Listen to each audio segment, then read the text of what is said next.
So briefly, a little bit about me, just for context. I'm CEO, founder of Cyvatar. I've been in the cybersecurity industry about 29 years now. My last company I was at was a company called Silence, where we brought AI to endpoint protection and antivirus. Prior to that, I was at McAfee and a bunch of other places. But at the same time, I've run incident response teams for the last 24 years before I started this company I'm at now. So I'm seeing some really, really huge incidents, and there's a bunch of small incidents. I'm going to talk you through some of those and talk about what's changed now that AI is out.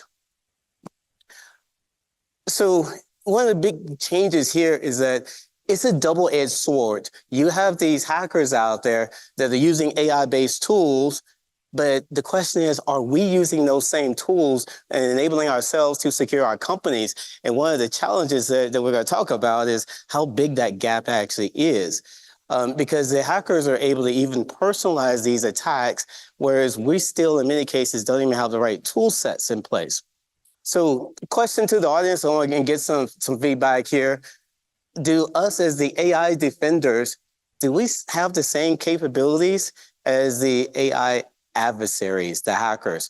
Are they ahead of us or are we ahead of them? What do you guys think? They're way ahead. Yeah. And so that's a problem. That's a huge problem, and I keep seeing it in the real world. I'm going to give you guys some examples. And we're going to talk quickly about how many of you are from a larger company? Big company, security team? Okay. See, about 25%. How many from a smaller company? Okay. All right. About half and half. So one of the challenges out there when you think about large companies, I'm just using American Express as an example. Has everybody heard about the American Express hack that happened about 6 months ago? All right, a few people know, I think a few people know, but I'll explain what happened. So the American Express hack, I know some folks that work for their security team. They have an amazing security team.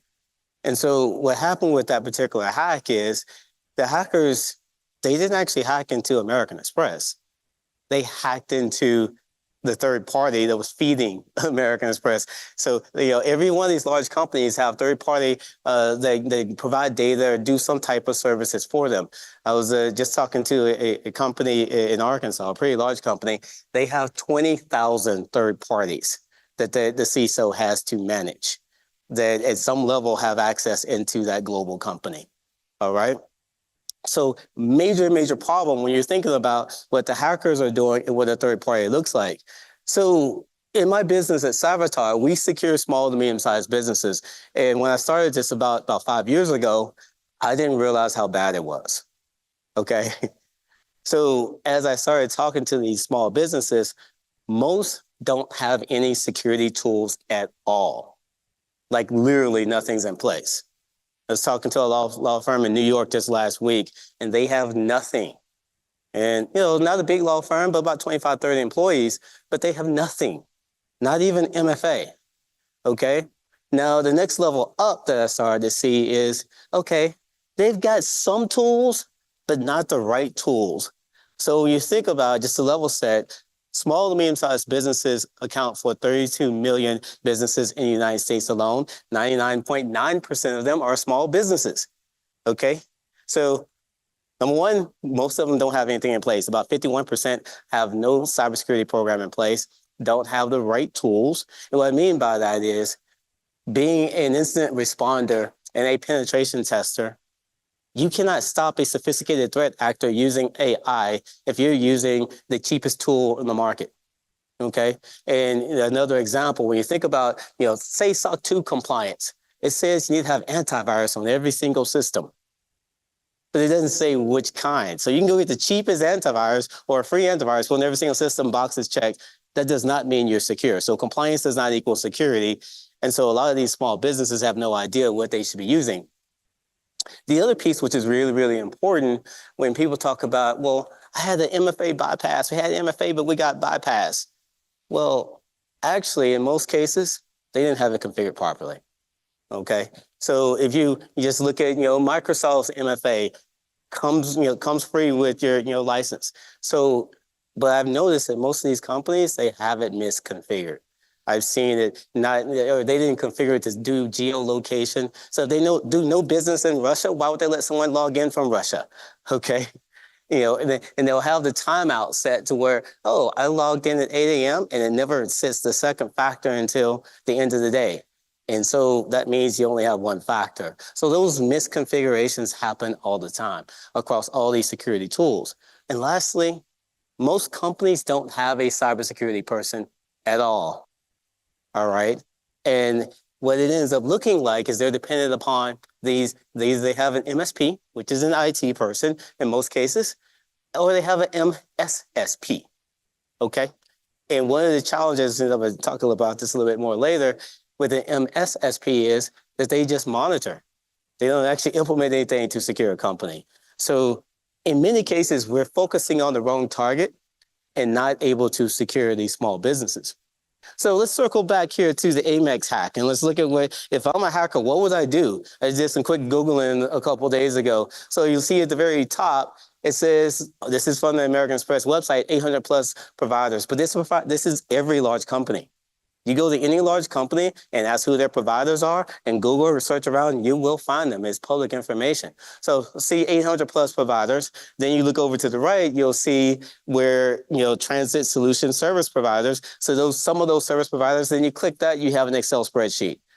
So I could run that Excel spreadsheet against, using AI to go and build out my social engineering campaign against these small businesses that are feeding this large company. Okay. So again, these large companies can have absolutely amazing cybersecurity, but if their third-party providers don't, they're at risk. So let's talk about, the rise of some of these AI-based attacks. So I did a talk last year, a similar talk, but I actually looked at the stats of phishing, deepfake, and social engineering. Now, we all know those attacks work very well today without AI. Okay. Now you add AI on top of it. We saw sometimes, 200-300% chance of the increase of those hacks being successful. So let's talk about a targeted attack and automated OSINT, open source intelligence. So take this, for example.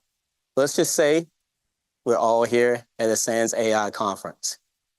Then after the conference, you get a LinkedIn message from someone saying, hey, Corey, I saw you there, but I wanted to talk about a business opportunity, how we could partner. Here's my schedule link. Do you click? Right? You click because you posted on social media, you said you were here. You even named who the people you were hanging out with. So they have all the details they need to put that into a message to you to make you click on a link. So it's super easy to do this. I'm going to show you a tool in a minute that automates that even further. So AI-generated phishing emails, as we know, they are harder to detect. It's been a while since I've seen all these come into my box because I want to use them for some of my talks. It's been a while since I've seen a misspelling or a typo. When was the last time you guys saw the old African prints with poorly written emails? It's been a long time. They have Grammarly, and they're putting it into AI. But let's take a minute. Let's talk about business email compromise in particular. I assume we all know what that is, correct? When you get those emails that say, hey, you forgot to make this payment, here's the bill due, and it goes to the AP person, and then their job is to literally pay the bills for the company. They're going to click on it or click on that attachment. But let's deconstruct how we stop this. Because there's no single tool to stop a business email compromise. Most companies do not have any type of email phishing controls in place. They'll take whatever came with Microsoft or Gmail or whatever, but they have nothing in place. So all those emails come in and they hit the box. When they hit your email box, then you have a choice. You can click on those links, right? And at least two things could happen depending on what they put into it. So you click a link, and it could download some malware onto your computer. And if you are detecting and responding, then that malware is going to execute. Okay? detect and respond is the biggest crock I've ever seen in cybersecurity. If somebody says, hey, we're not going to block malware from executing, we're just going to let it execute and send an alert. And then by then, you'll get a chance to respond to that alert and then stop the bad thing from happening. That's just like saying, okay, I'm not going to close and lock the doors on my car. I'm going to leave the windows down, leave it open. I want you to send me an alert when somebody jumps in the driver's seat. Does that make sense? Like, it's too late. It's too late. And to tell you a little bit further about that, so I've been a pen tester before, and not a super great one. I scripted everything as much as I could, but not a super great one. But at the end of the day, if you give me like an hour or 8 hours by the time, and I'm already on the system, I'm gonna escalate privileges and exfil data. Okay. So detect and respond makes no sense. So you click on that phishing email and it downloads malware and executes, and then it generates an alert. And that happens at 1 a.m. No one's going to be able to respond to that in time unless you're just on top of it. But especially if you're a larger organization, that's going to happen a lot. So that's why having endpoint protection that is capable of blocking this malware configured to block and not just detect and respond is absolutely critical. So let's give you another scenario. You get that phishing email, you click that link, then it takes you to a compromised website. That's a fake website. It looks like your login, or it has your company logo, company colors, looks exactly the same, easy to copy and create that. When you get to that website, then you put in your credentials, because you think it's yours, but it's not. They've changed the character in the URL, changed the I to a 1 or whatever it may be, but you don't notice it because it looks exactly the same because your website's public and they can easily copy it. You put in your credentials, they save your credentials off, pass it on to Microsoft or Google, wherever you're logging into, log you in, and then you're logged in. Cool. You didn't even know you just got compromised. Your credits just got stolen. Okay? But what if you had something to block you from going to that malicious website? Because usually just set it up within the last day or week or whatever. It's a blacklisted site. So if you don't have any web browser controls or if you don't have any DNS controls, you'll fall for that. But it's easy to stop that attack. Email phishing, proper endpoint protection, and then web browser controls. Then your last level of defense is proper MFA. Okay? Then you stop the business email compromise attack. And that has nothing to do with AI. But my point is, most companies don't have that in place to stop these attacks. So when we talk about data breach analysis, I actually love this. I'm telling stories from my past. Does anybody remember about 10 years ago, the HB Gary hack? Does anybody know what that is? Oh, wow. All right. So Google it, but I'll tell you what happened. So basically, Anonymous hacked into a company called HB Gary. And they were one of our technology partners on our incident response team.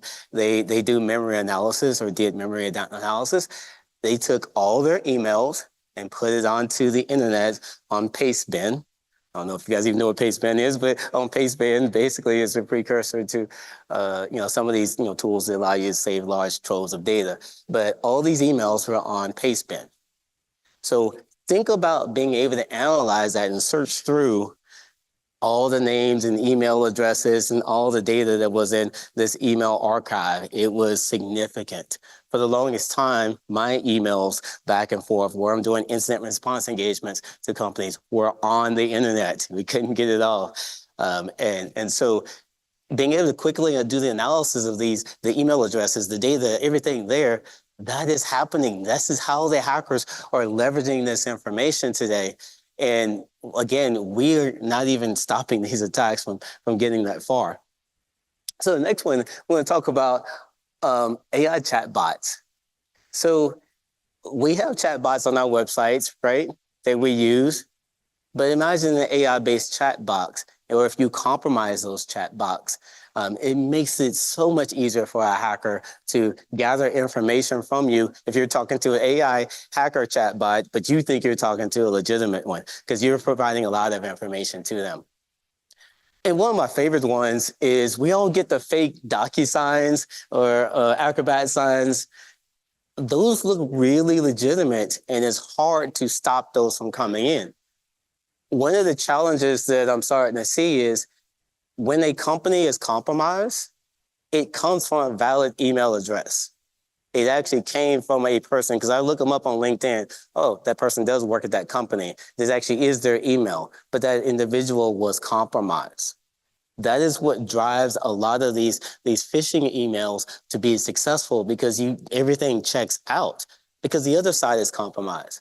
I've actually called up some of these companies that I've known when I've seen those emails come through and say, hey, you're compromised. So let's talk about that. That's a business email compromise. Someone clicked on the link, got the credentials compromised. So what is happening is, and for you guys that are threat hunting, what you want to look for is you want to make sure that that email address doesn't have email forwarding allowed, okay? Because what they're doing is the email comes into your box, but they're forwarding it out to the remote box, and they're looking at every single email.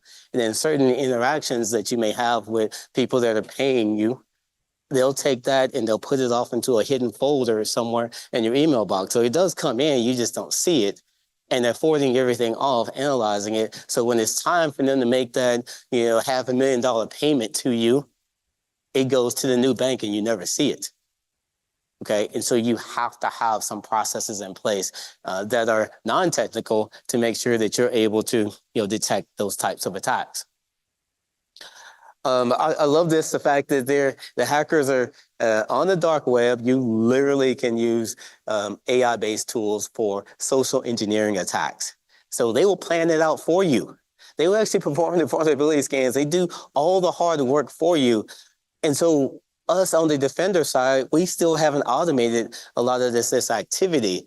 We're still manually running sometimes scans when the hackers have automated those things. So I've been blessed to deal with some nation state threat actors and deal with those types of hacks. A few of them that are public that I can talk about. Back in 2016, when the Office of Personnel Management OPM hack happened, they called me and my incident response team. And the statement, and this is, again, all public, you can read the congressional report, the statement that they shared was, all of our systems are trying to beacon out to IP addresses that terminate in China, and we don't know what malware is causing it. I was at a company called Silence at the time, and we were able to quickly identify what the malware was and get it contained within 5 days. But unfortunately, all of our HR data had been, stolen to another country. So my point around telling that story is, nation state threat actors, these are, other governments, they've been using AI for a very long time, okay? And so if you are targeted by a nation state and they're after the intellectual property of your company, you gotta know what your adversary is like. If they're using AI and it's their day job. So we can usually tell where that adversary was by the timestamps of their activities. So we do forensic, we're like, okay, where is it 8 a.m. at this time, 8 a.m. to 5 p.m.? We would see those particular timestamps of activities. There literally were people working on a contract to get to certain types of data. And so now with AI, that's happening even faster. So to summarize those points, AI-driven social engineering attacks are far, far beyond what we're doing. The biggest challenge is that in many cases, we don't even have the basic tools in place. So they're using these TTPs to get ahead of us and leveraging AI. So I know there was a good session, I think, yesterday on deepfakes, so we're not going to go deep into that. But what I will talk about is some of the schemes that are used. So, for instance, me as CEO, and it just pisses me off every time this happens. Every time we hire a new employee, then within a week they get a text, supposedly from me, to go get some gift cards or something like that. I know that they've automated looking at people updating LinkedIn to send that out. So we had to get non-technical. Everybody knows a certain password or safe word or whatever that we use, even new employees. And day one, they have my cell phone number, my actual cell phone number. So when they get that text, they know that that's not from me. but CEOs are absolutely targets. In my organization, I have no admin privileges of anything. Okay, all my privileges have been taken away, and I wanted to be taken away because I know how much of a target I am, and so I don't authorize anything without a 2 or 3 layer verification. The part I want to talk about here at the bottom. Last year, I was speaking at an event in Atlanta, and I met Chris Yadon from a company called Saprea, Saprea. And I'm a father of twin daughters. They're 12 years old, love them. But what's happening on the internet, scares the crap out of me. So when you think about what's happening, I'll just share with you what we've seen over the years with incident response and forensics cases. At least once a year, we would see some type of child sex abuse materials on some of these systems that we're doing forensics for some other purpose. You have to report it immediately. But cybersecurity companies are the number one way that we can prevent this from starting to grow.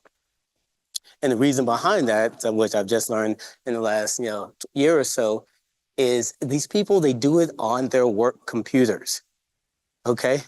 And I was like, why? Like logically, you're like, do it on your home computer, but they do it on their work computer because I'll just ask you guys, how many in your organization, how many are you checking for that stuff? How many even put into your acceptable use policy that this is not allowed in your corporation? Looks like 2, okay, 3, okay. So they know no one's checking on their work computer, and they don't want their spouse or whoever is in their home to know that they're doing this type of activity. So they do it on their work computers. So the cybersecurity tools, system administration tools, patching tools that my company uses, we can quickly scan and figure out, are there a bunch of large picture files on this system? We can quickly do that. And if they sign off on a acceptable use policy saying that's a violation, then we can work with that company to get that taken care of. The last piece I'll share, and I just learned this information, which I want all of us kind of to think about, because it ties back to deep fakes and all the capabilities that are there with these AI-based tools. These hackers or malicious people, they're doing this to used to be just girls, like high school age girls. They take a picture, post on social media, and then they can go change those things up. But now they're targeting young boys and putting them in pictures where they don't want to be seen in certain positions or doing certain things. So now they're targeting them.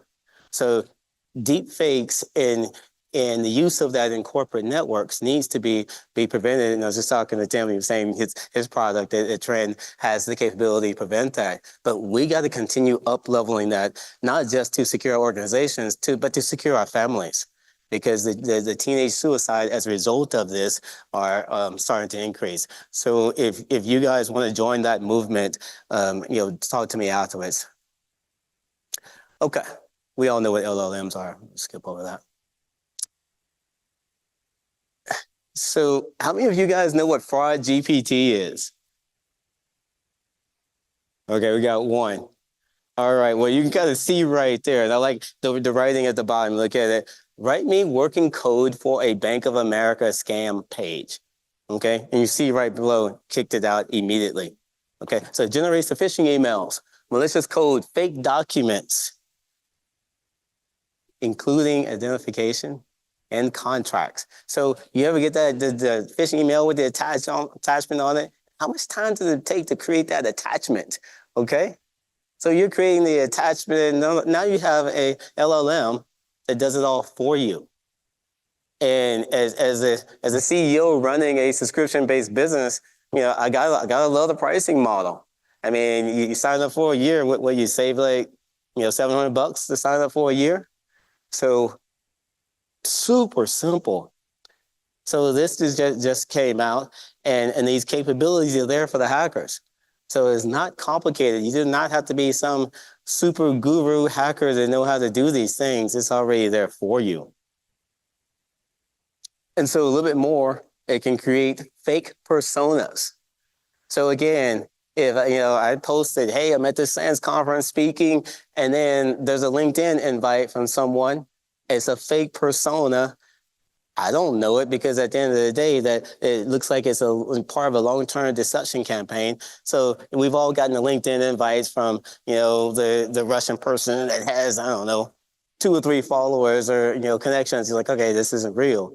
But if this is a long-term campaign, making it harder for us to detect that this is not actually a cybersecurity person that I'm connecting to that wants to talk to me, that's trying to trick me into clicking on a link, that's real. Now, bypassing detection. So the hackers know what these tools use and what detection looks like. It goes back to, again, I spent a lot of time at AV companies, but we're all familiar with like VirusTotal and tools like that. So hackers would make malware, put it on the VirusTotal and see, hey, this to get detected? Okay, all right, let me change it a little bit. Now it's not detected. Same thing with these fraud-based tools. So again, the automated social engineering and the social engineering planning of it, you don't even have to do the planning and preparation. It's all done for you using this tool set. So I find it funny that there was a tool before Fraud GPT called Worm GPT that apparently kind of sucked and nobody liked it. So they upgraded to Fraud GPT, put in new models, and it's been fairly successful from what I'm understanding. So this is what we're fighting against. Again, if we don't even have the proper tools in place and they're using an LLM to build a whole attack against us, we've got some challenges that we got to overcome.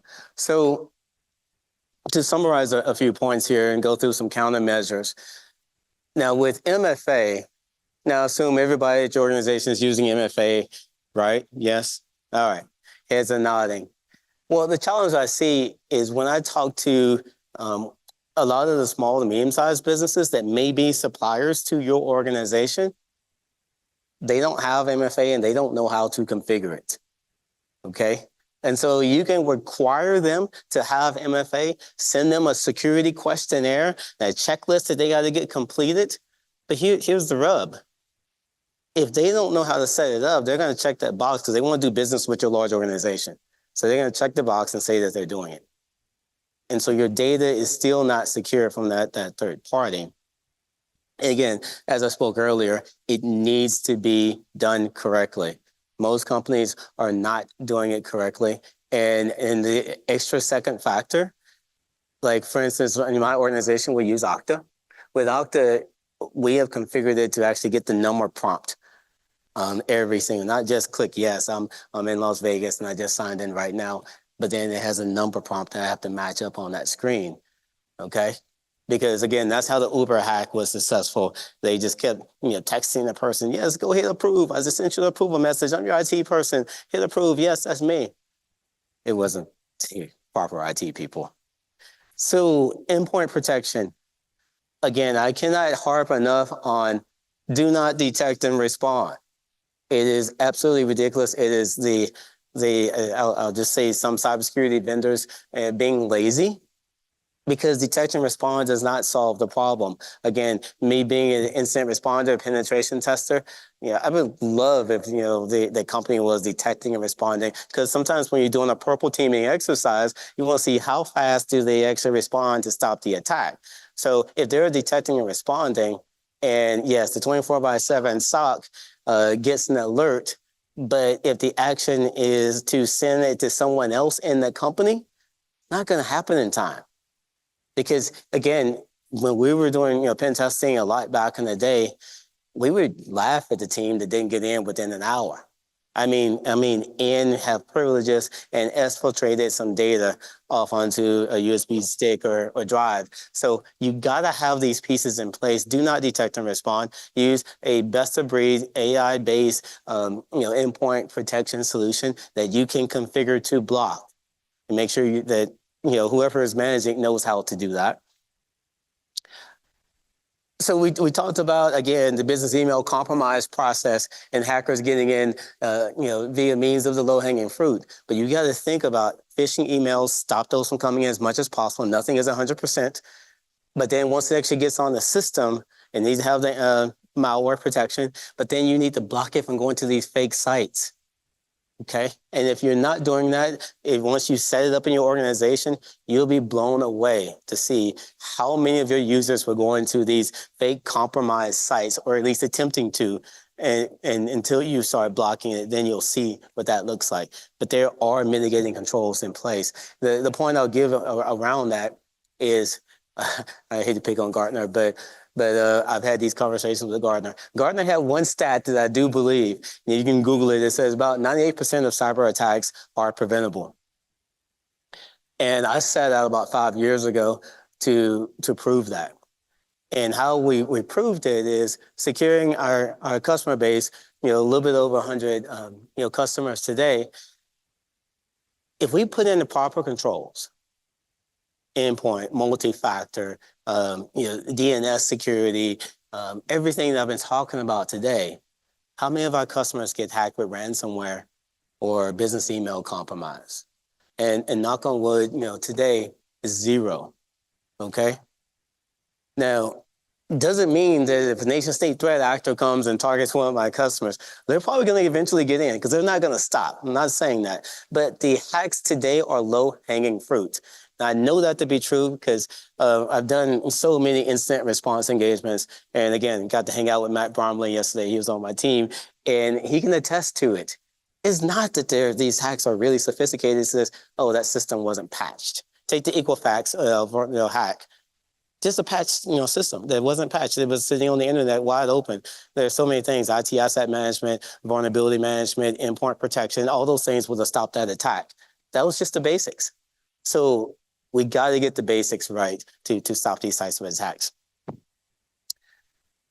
Okay, continuous scanning and patching.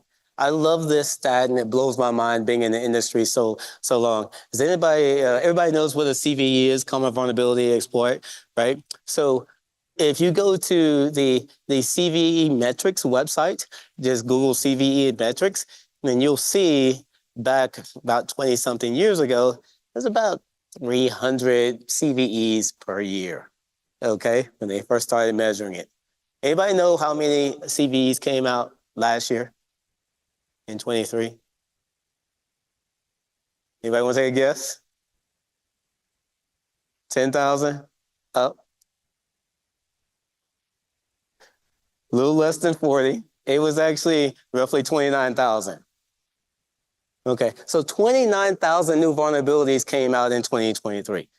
Okay, and I know some folks at MITRE, and they were behind. They didn't get a chance to catalog around 4,000 of them.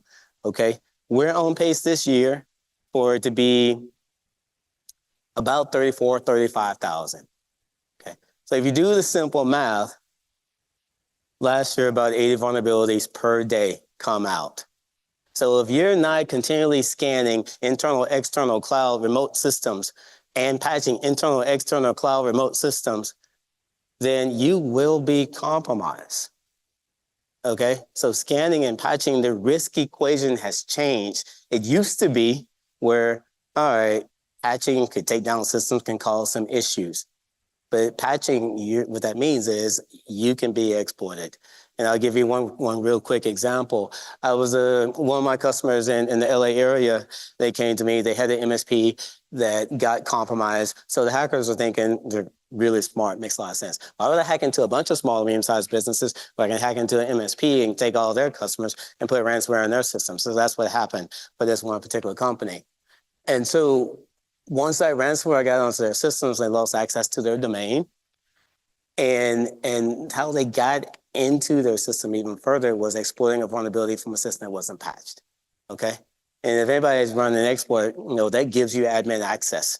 Again, depending on the exploit, but it gives you admin access. So scanning and patching is table stakes, along with multi-factor and all the things I've talked about.